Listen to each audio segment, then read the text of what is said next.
안녕하세요. 오늘도 사연 살롱을 찾아주셔서 감사합니다. 저는 3년 전 하나뿐인 아들을 앞서 보냈어요.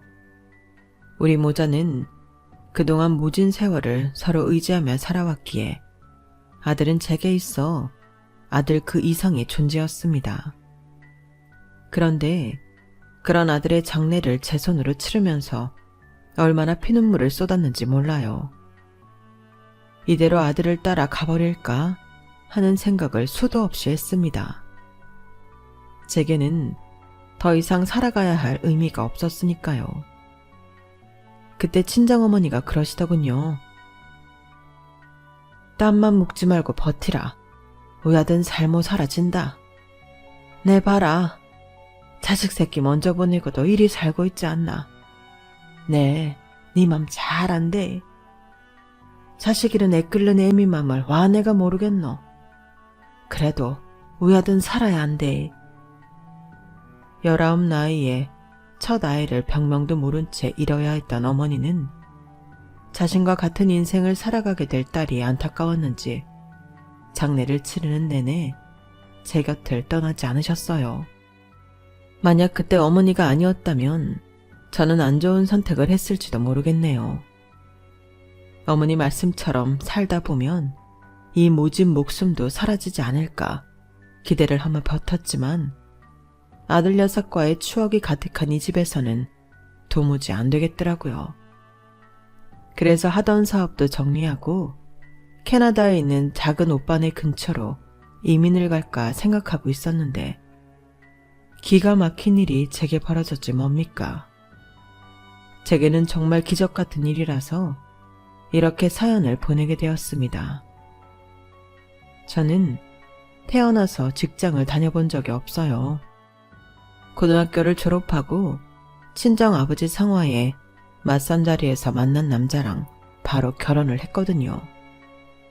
요즘이야 여자도 남자랑 똑같이 배우고 똑같이 사회생활도 하지만 저 때만 해도 딸 자식한테 투자를 하는 부모는 그리 많지 않았어요. 고등학교 졸업하면 좋은 남자 만나 가정을 이루고 자식 낳고 사는 게 여자의 일생인 것처럼 생각하셨던 것 같아요. 저희 친정아버지 역시도 그런 생각을 가지고 사는 분이었어요. 그래도 제 친정이 밥 좀 먹고 사는 집이어서 아들 둘은 서울로 유학 보내서 대학 공부까지 시켰으면서 딸인 저는 애초에 대학에 보낼 생각도 안 하셨어요. 말로는 여자는 밖으로 내돌리면 안 된다고 오빠들처럼 서울에서 대학 생활할 생각은 꿈도 꾸지 말라고 하셨지만 실상은 달랐어요. 기집애한테 돈 들여서 대학 공부까지 시켜봤자 시집밖에 더 가냐며 아까운 돈 날릴 거 없이 좋은 혼처나 찾아서 시집이나 보내려 했다는 걸 제가 모를 리 없었어요. 그렇게 저는 고등학교를 졸업하자마자 아버지 뜻대로 선자리에 나가게 되었어요. 상대 남자는 직업 군인이었는데 5남매 중 둘째라서 시부모 부양과 제사를 떠맡을 부담이 없는 남자였죠. 첫인상은 나쁘지도 않고 좋지도 않았어요. 그건 상대도 마찬가지인 것 같아서 오늘 이 만남이 끝이겠구나 생각을 했을 뿐이죠. 그런데 선을 보고 돌아온 다음 날 일어나 보니 안방에서 부모님이 제 결혼 얘기를 하고 계신 거예요. 상대편 쪽에서 저를 마음에 들어한다고 여름 전에 식을 올리자는 거예요. 이제가 20살이던 저로서는 청천벽력 같은 소리였어요. 국민학교에 들어간 이후로 12년 동안 학생으로 살면서 공부만 했는데 제대로 놀아보지도 못하고 이제는 유부녀로 살아야 하다니 억울해서 눈물이 다 날 지경이더라고요. 그래서 이대로 결혼하고 싶지는 않다고 친정 어머니한테 울면서 매달렸어요. 네 마음을 내가 와 모르겠노. 내도 이리 널 보내고 싶지 않다. 그래도 네 아버지가 하락하는데 왜 말리겠노. 평생을 남편 앞에서 큰소리 한번 못 내고 살아오신 어머니는 제 처지를 안타까워하셨지만 아버지 뜻을 바꾸지는 못하셨어요. 그렇게 목줄 잡힌 망아지처럼 팔려갈 날만 기다리던 저는 뜻밖의 지원군을 만나게 되었어요. 명절을 맞아 고향집에 내려온 큰오빠가 제 결혼 소식을 듣고는 난리를 친 거예요. 아직 20밖에 안 된 애를 무슨 결혼을 시키냐고요. 요즘은 세상이 달라져서 여자도 자기 마음에 드는 남자 만나 연애도 해보고 사회생활도 하면서 견문을 넓히는 게 추세라고 목에 핏대까지 세우며 저 대신 항변을 해주었어요. 집안 식구들 누구의 말도 안 듣는 분이었지만 유독 큰아들한테만큼은 예외였던 아버지는 결국 큰오빠 말대로 이번 혼사는 없던 일로 하기로 하셨어요. 그렇게 자유의 몸이 될 줄 알았는데 남자 쪽에서 그럼 올 한 해는 서로 연애를 하는 걸로 하고 이듬해 결혼식을 올리는 게 어떻겠냐고 한 발 물러서자 저희 아버지가 그러자고 하신 거예요. 아무리 부모지만 결혼은 엄연히 제 일인데 다른 설명 없이 그렇게 됐다는 말로 제 결혼식까지 정해버리시니 정말 미치겠더라고요.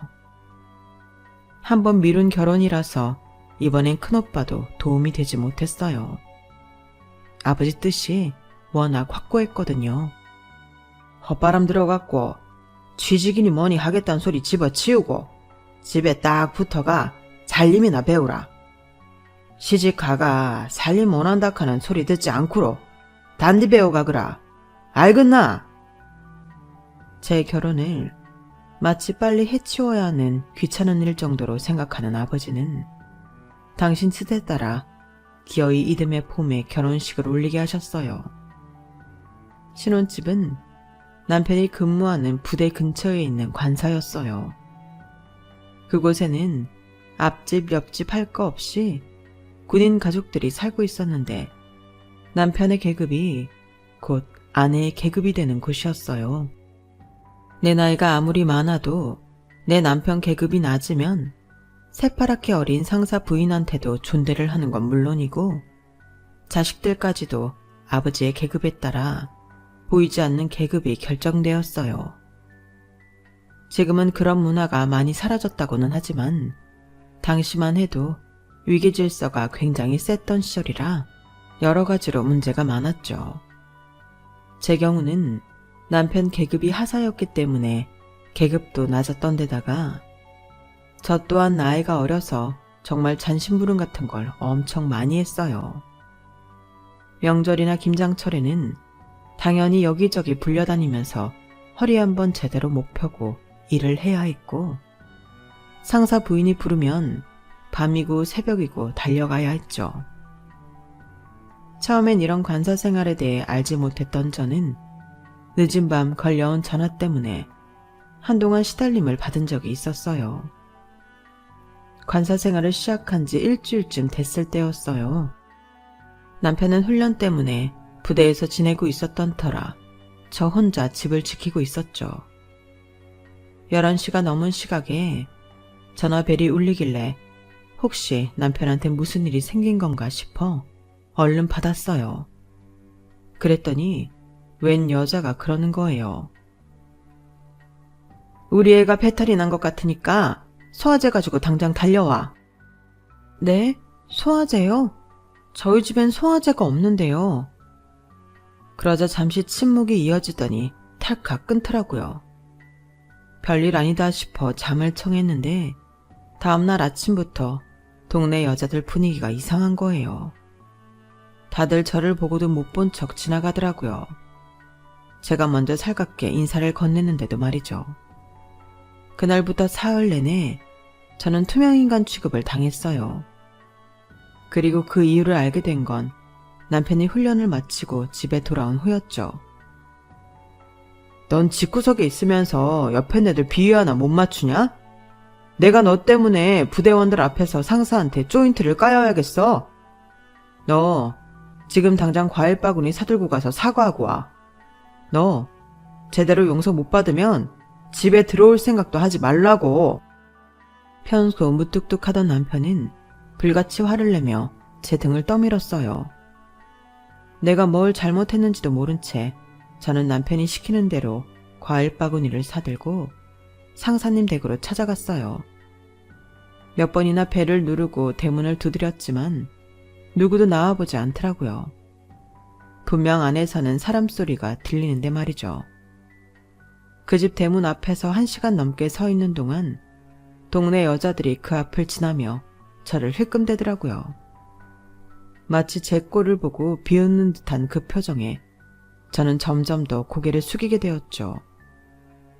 그렇게 2시간 남짓 지나자 드디어 대문이 열렸어요. 그리고는 상사 부인이 팔짱을 끼고 나와서 제게 훈계를 시작했죠. 머리가 나쁘면 눈치라도 있어야 하는데 제겐 그마저도 없다며 그래서야 어떻게 험한 세상을 살겠냐고 혀까지 차면서 말이죠. 그리고는 제가 들고 온 과일 바구니를 보더니 그러는 거예요. 선물이라고 가져온 꼴 좀 봐. 내 친정이 과수원하는 건 몰라? 아니면 알면서 일부러 먹이려고 과일 들고 온 거야? 이러니 내가 어떻게 자네를 예뻐할 수 있겠냐고. 당장 가서 바꿔와. 결국 그날 저는 연달아 3번이나 가게에서 물건을 교환한 후에야 상사 부인이 원하는 걸로 안겨주고 집에 돌아올 수 있었어요. 처음부터 뭘 원하는지 말을 해주면 좋았을 텐데 물어보면 그저 과일만 아니면 된다. 애들 간식거리로 쓸 거면 좋겠다. 이렇게 두루뭉술하게 말을 해놓고는 사다 주면 세세하게 트집을 잡으며 바꿔오라고 하는 통에 똥개 훈련만 한 셈이었죠. 뭐 이마저도 처음부터 의도하고 괴롭힌 거였겠지만요. 그날 이후 저는 상사 부인의 종노릇을 도맡아 하게 되었어요. 그런데 살다 보니 상사 부인의 이런 괴롭힘은 괴롭힘 축에도 안 끼더라고요. 가장 큰 문제는 바로 제 남편이었거든요. 남편은 부대에서 받은 스트레스를 저한테 풀었어요. 저를 마치 부대원 대하듯 매사에 명령조로 지시를 시켰고 자기 성에 차지 않으면 폭언과 폭력도 서슴지 않았어요. 결벽증에 가까운 성격이던 남편은 먹고 난 빈 술병도 색깔별로 줄을 맞춰 놔야 직성이 풀리는 사람이었는데 불시 검사를 해서 양념통이 조금만 흐트러져 있어도 그날은 잠도 재우지 않고 괴롭혀댔어요. 그러니 하루하루가 살얼음판을 걷는 것처럼 겁에 질려 살게 되었죠.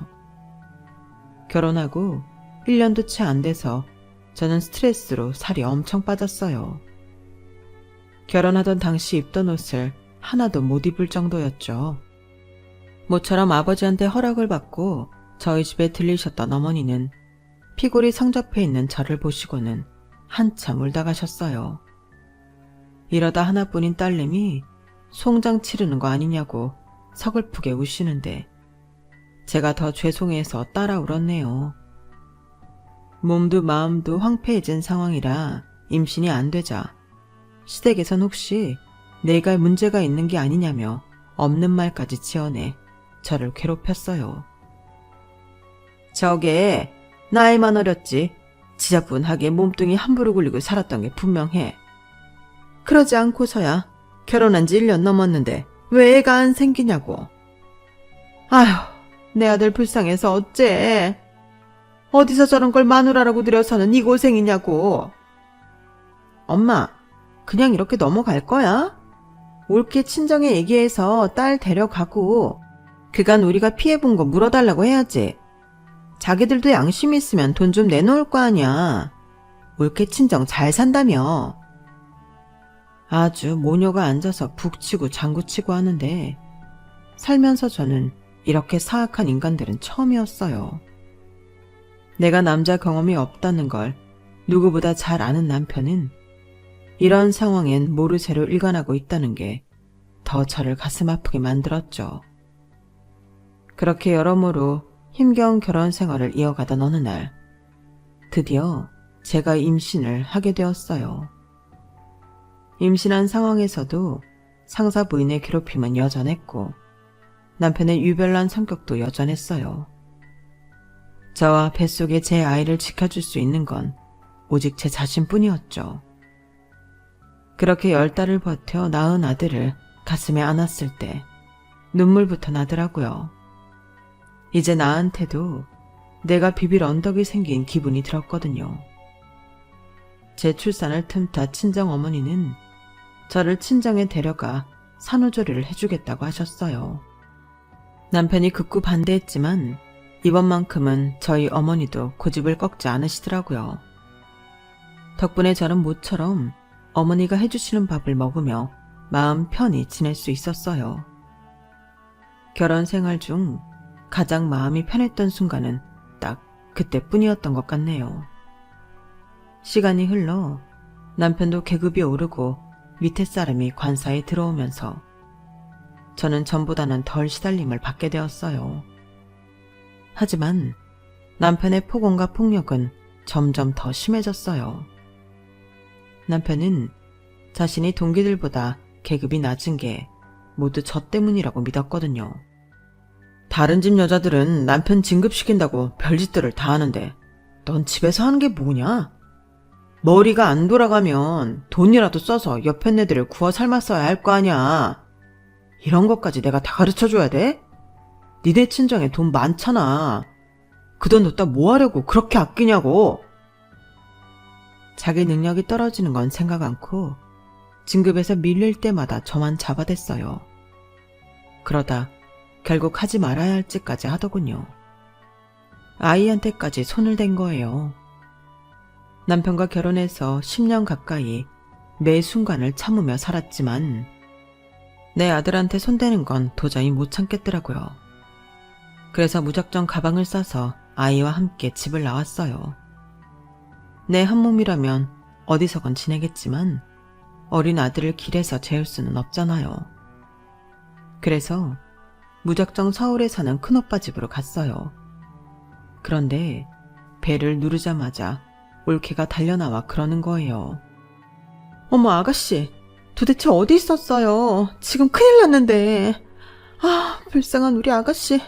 30도 안 돼서 과부가 되다니. 언니, 그게 무슨 소리예요? 내가 과부가 되다뇨. 제가 아들을 데리고 집을 나가자 남편이 홧김에 술을 마시고 저희를 찾으러 나왔던 모양이에요. 술에 취해 휘청거리다 달려오는 트럭에 치여 그 자리에서 즉사했다고 하더라고요. 믿을 수 없는 상황에 저는 아무 말도 못하고 그대로 서 있었어요. 이후엔 시간이 어떻게 흘렀는지 모를 정도로 빠르게 지나갔어요. 남편 장례식을 치르고 살던 관사에서 나와 서울 큰오빠 집 근처에 자리를 잡았어요. 엄마는 제가 고향으로 돌아오길 바랐지만 그러고 싶지는 않았어요. 집성촌이라 동네 사람 대부분이 집안 사람들이라서 그 안에 살다가는 매 순간 상처되는 말들을 다 듣고 살아야 했거든요. 박복한 년이 남편을 잡아먹었네. 남편이랑 싸웠다고 짐 싸들고 나가더니 꼴 좋다. 30도 안 돼 과부가 되다니 팔자가 사납네 등등 안 봐도 뻔했어요. 그래서 서울살이를 시작한 거였는데 결과적으로는 잘한 선택이다 싶어요. 뭐든 해서 먹고 살기에는 서울만한 곳이 없으니까요. 기술도 없고 학벌도 없는 제가 할 수 있는 최선은 장사뿐이었어요. 그렇다고 장사에 자신이 있었던 건 아니지만요. 고등학교를 졸업하자마자 직업 군인이던 남편과 결혼해서 전업주부로만 살아왔기 때문에 장사와는 거리가 먼 사람이었거든요.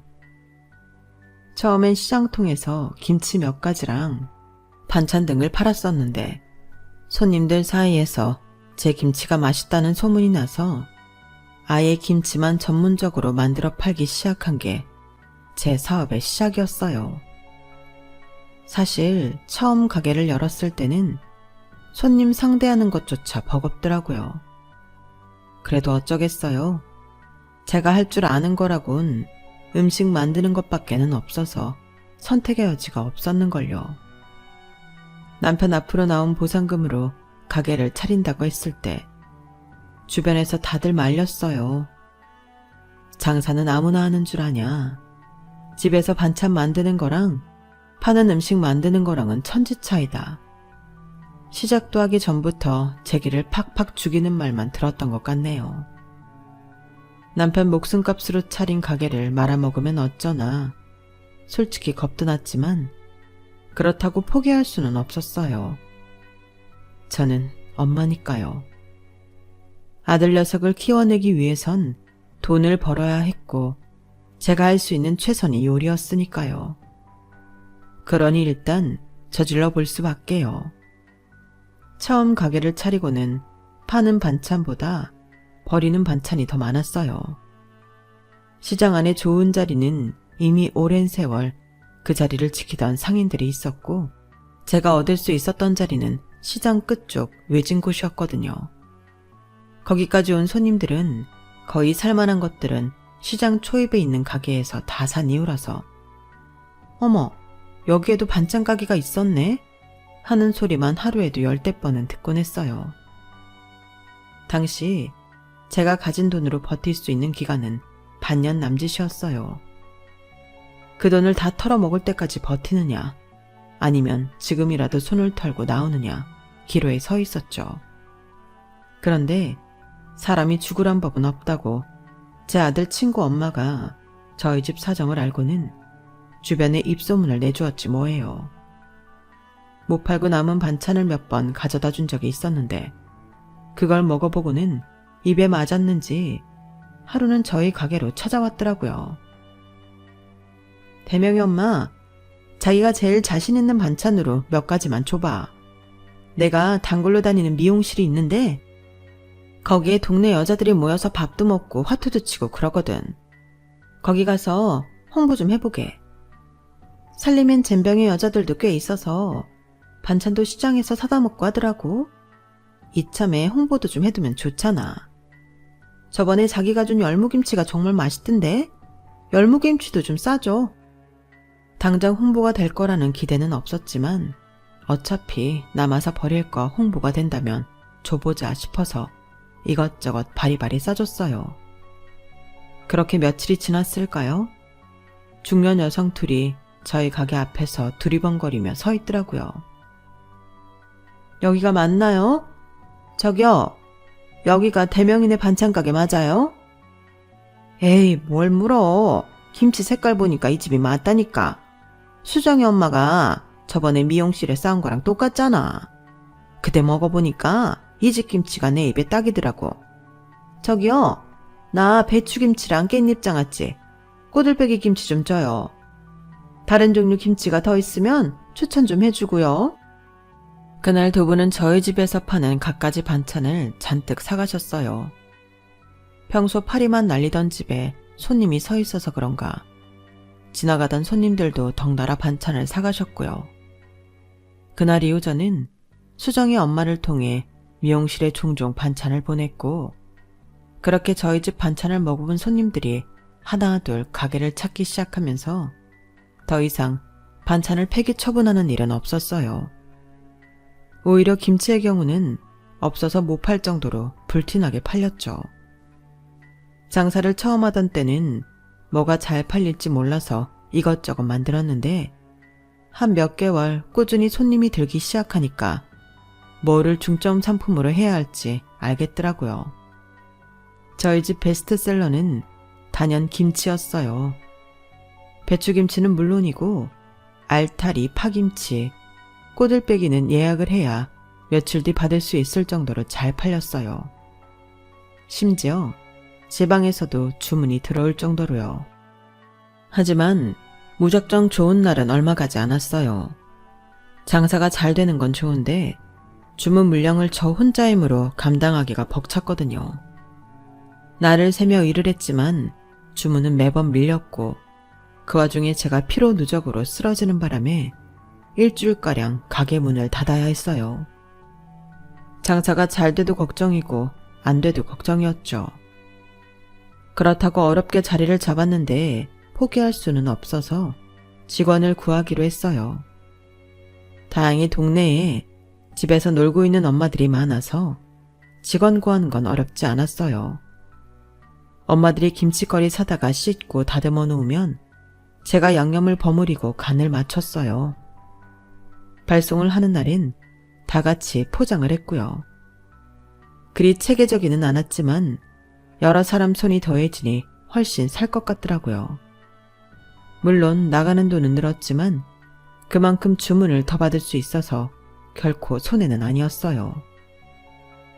남편 장례식을 치를 때만 해도 아들이랑 둘이 어떻게 살아가나 한 걱정이었는데 그래도 산 사람은 어떻게든 살게 된다고 몇 년 지나자 어느새 가게도 자리를 잡고 수입도 남편이 벌어다 줄 때보다 훨씬 더 벌게 되었어요.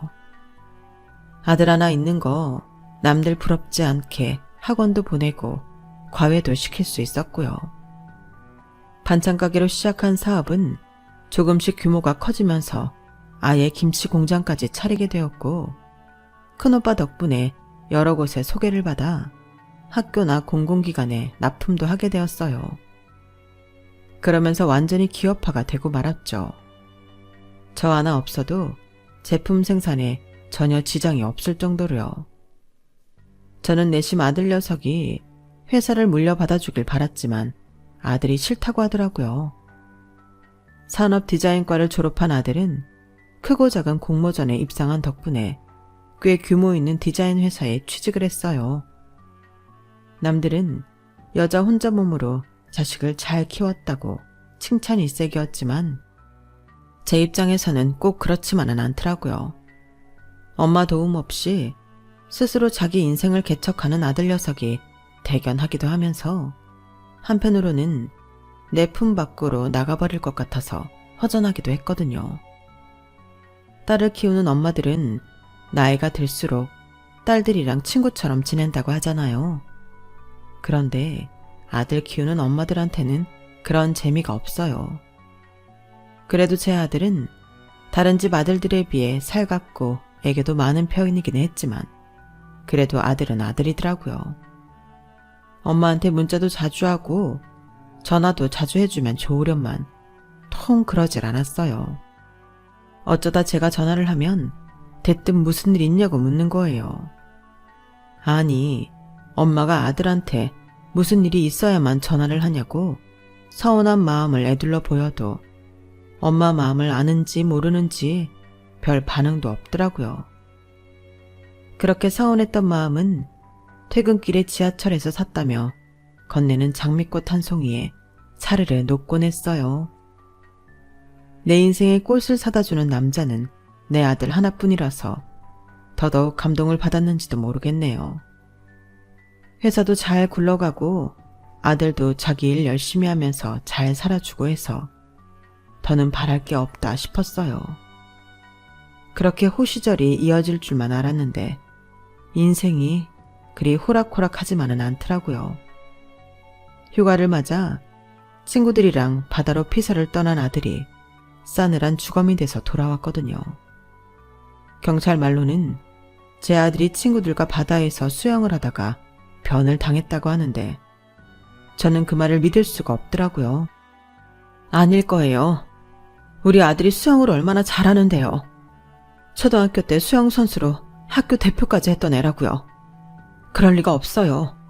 그럴 리가 없다고요. 악을 쓰고 소리를 질러댔지만 그런다고 죽은 아들이 살아 돌아오지는 않았어요. 장례를 치르는 동안 아들이 다니던 회사 사람들이 많이 와주었어요.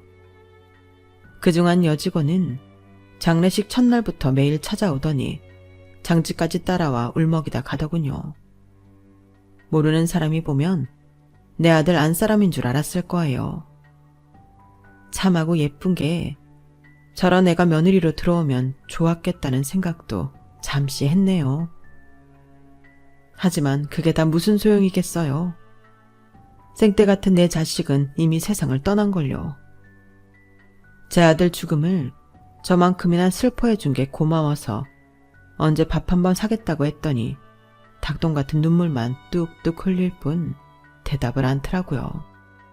내가 괜한 오지랖을 떤 건가 싶어 더는 말 않고 헤어졌어요.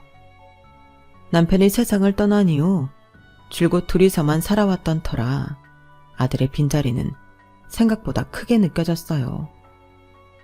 회사에도 나가기 싫고 돈도 보석도 어느 것에도 흥미가 생기지 않더라고요. 그래도 낮에는 어떻게 버티겠는데 밤이 되면 아들 생각에 좀처럼 잠을 이룰 수가 없었어요.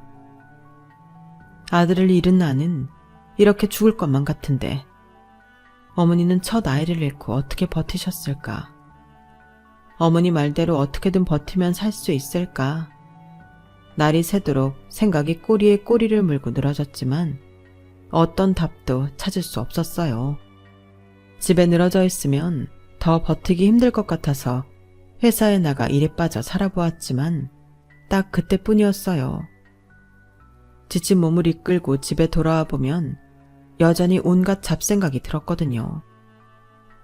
주인 잃은 아들 방에 들어가 아들이 입던 옷을 꺼내 만져보고 사진첩을 꺼내 그리운 아들 얼굴을 한참이나 바라보았어요.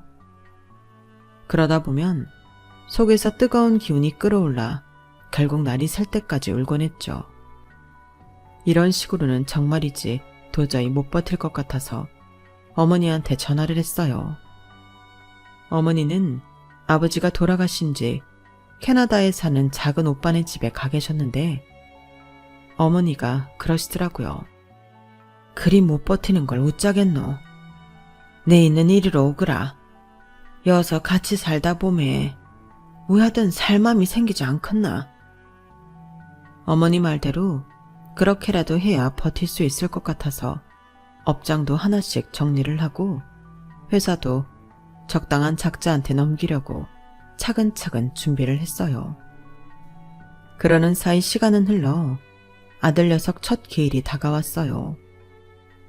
부모보다 앞서 떠난 자식, 제사상을 준비하는 심정은 당해보지 않은 사람들은 모를 거예요. 음식을 만들면서 얼마나 울었는지 제사상을 차릴 때쯤에는 두 눈이 시뻘겋게 충혈돼서 눈을 깜빡이는 것도 힘들더라고요. 찾아올 사람도 없어 상을 차려놓고는 술도 한잔 안 올린 채 한참을 멍하니 앉아 있었어요. 그런데 그때 초인종이 울리더라고요. 말도 안 했는데 큰오빠가 찾아왔나 싶어서 묻지도 않고 현관문을 열었더니 웬 젊은 여자가 젖먹이 아이를 가슴에 안고 왔지 뭐예요. 안녕하세요. 대명씨 어머니 맞으시죠? 저 기억하시겠어요? 장례식장에서 뵀었는데요. 가만 보니 내 아들 장례식에 찾아와 서럽게 울던 그 여직원이더라고요. 아휴, 이게 누구야? 일단 안으로 들어와요. 바쁠 텐데 이렇게 와줘서 고마워요. 아휴, 출산한 지 얼마 안 됐나 보네. 애가 어쩜 이리 예쁠까. 생각지도 못한 손님의 방문이었지만 그래서 더 반가웠어요. 나 외에 누군가 내 아들을 기억하고 찾아줬다는 게 너무 고맙더라고요. 그런데 제사상에 놓인 제 아들 영정을 보내 엄마가 갑자기 울음을 터뜨리는 거예요. 순식간에 벌어진 일이라 저는 허둥거리며 티슈를 뽑아다 손에 쥐어주었어요. 한참이나 눈물을 쏟은 애 엄마는 믿기 힘든 얘기를 시작했어요. 내 아들이 물에 빠진 건 자기를 구하다 그런 거라더군요. 더 놀라운 건 그 다음이었어요. 자신이 안고 있는 아이가 내 아들 자식이라지 뭐예요. 장례식이 끝나고 아이를 지울까도 생각했지만 그럴 수가 없었어요. 대명씨가 목숨을 바쳐 살린 내 아이를 내 손으로 지우면 안 될 것 같았거든요. 진작 말씀 못 드려서 죄송해요. 겁이 나서 찾아뵐 수가 없었어요. 그 이가 그렇게 된 게 다 제 탓이니까요. 죄송합니다. 정말 죄송합니다. 그제야 수영을 잘하던 내 아들이 물에 빠졌던 이유를 알 수 있었어요. 자기 아이를 가진 여자를 구해내려고 그랬던 거였죠. 그 말에 순간 화가 나기도 했지만 세상 모르고 잠들어 있는 내 아들의 아이를 보니 순식간에 화가 풀려버렸어요. 나라도 그랬을 겁니다. 내 새끼 살리는데 내 목숨이 아깝겠어요? 그러니 더는 죄책감 갖지 말고 살아요. 그래야 우리 아들도 저 위에서 마음이 편할 수 있지 않겠어요? 이제라도 찾아와줘서 고마워요. 내 아들이 세상에 남긴 자식이 있다니 나는 그것만으로도 만족합니다. 자식을 잃은 어미와 남편을 잃은 여자는 한참을 끌어안고 울었어요. 그날 이후 저는 캐나다로 이민을 가려고 했던 계획을 전면 취소했어요. 내가 한국 땅에 살아야 할 이유가 생겼으니까요. 비록 내 아들은 세상을 떠났지만 아들이 남긴 자식이 있으니 그 아이가 자라는 모습을 곁에서 지켜봐야 하지 않겠습니까? 다 죽어가던 내 인생은 생각지도 못했던 손주의 등장으로 다시 생기를 얻기 시작했고 아이 엄마와도 자주 연락을 주고받으며 가깝게 지냈어요. 마음 같아서는 우리 집에 들어와 살게 하고 싶었지만 그건 또 그거대로 너무 부담을 지우는 게 아닌가 싶어서 차마 그런 말조차 꺼내지 못했어요. 그저 혼자 몸으로 아이를 키우고 사는데 부족함이 없도록 생활비도 대주고 아이한테 필요한 기저귀며 생필품을 대주는 걸로 만족해야 했죠. 그렇게 반년 가까이 지난 어느 날이었어요. 그날도 손주 녀석한테 줄 선물을 사들고 애 엄마가 사는 원룸에 찾아갔는데 안에서 살림 부서지는 소리랑 아이 우는 소리가 들리지 뭐예요. 놀란 마음에 배를 누르고 현관문을 주먹으로 두드렸더니 제 또래의 남자가 문을 열더라고요. 험상궂은 표정으로 저를 향해 누구냐고 묻는데 술 냄새가 확 풍겼어요. 열린 문틈으로 보니 애 엄마가 아이를 감싸 안고 구석에 쭈그려 앉은 채 벌벌 떨고 있지 뭐예요. 그걸 보니 눈이 확 뒤집혀서 남자를 밀치고 안으로 들어갔어요. 민주야, 이 사람 누구니? 누군데 니들 사는 집에 와서 이 행패야? 이놈이 널 때리디? 우리 예승이한테 손이라도 댔어? 어서 말해봐. 아줌마가 도와줄 테니까. 그러자 남자가 제 목덜미를 확 잡더니 그러는 거예요. 이 여편 내가 미쳤나? 나 얘 애비 되는 사람이야. 당신이야말로 뭔데 내 딸년 집에 들어와서 지랄이야. 꺼져. 당장 꺼지라고. 애비? 그래. 애비라는 인간이 애 키우는 집에 들이닥쳐선 살림 부수고 애들을 겁에 질리게 해? 그러고도 네가 애비냐? 경찰 부르기 전에 네 놈이나 꺼져. 이 집에서 당장 나가라고. 어디서 그런 용기가 났는지 모르겠지만 저는 나보다 덩치도 큰 남자를 상대로 목에 핏대까지 세워가며 대들었어요. 그러자 남자가 저를 치려고 손을 들더라고요. 아빠, 내가 돈 줄게요. 그러니까 그분 건들지 마세요. 내가 돈 주면 되잖아요. 남자는 돈을 준다는 말에 제 목덜미를 잡고 있던 손을 놓았어요.